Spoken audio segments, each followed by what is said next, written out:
Gopro take photo Gopro take photo ก็ดีนะ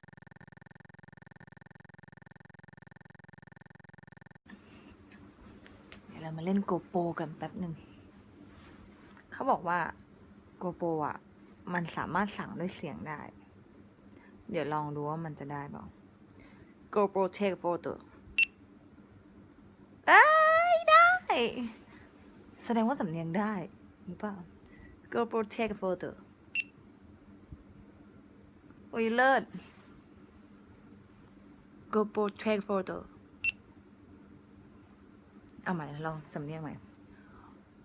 Gopro take photo ได้เว้ยไหนมาดูสิ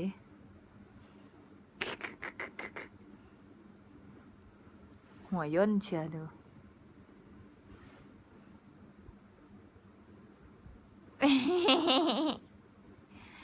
หัวย่นเชียร์ได้ไหมโอ้มึงเหี่ยวเชียร์ได้ไหม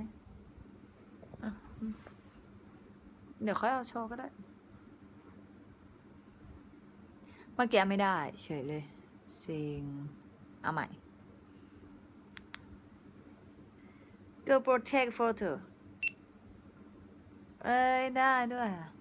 งั้นต้องคำว่า photo จะต้องไม่หัวย่น Gopro take photo สนุก Gopro take a photo ไม่ได้อันนี้ไม่ได้เอาใหม่นะ Gopro take photo เป็นไง เอาใหม่นะ Gopro take a photo ไม่ได้ต้องพูดแบบสำเนียงกระแดะแรดๆนิดนึง Gopro take photo Gopro take photo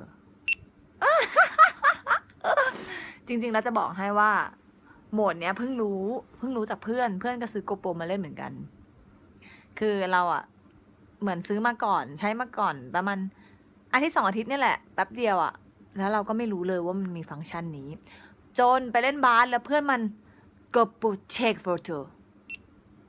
เราก็ช็อกว่าเฮ้ยมันทำได้ด้วยเหรอก็เลยแบบรู้แล้วทำได้ก็ไม่บอก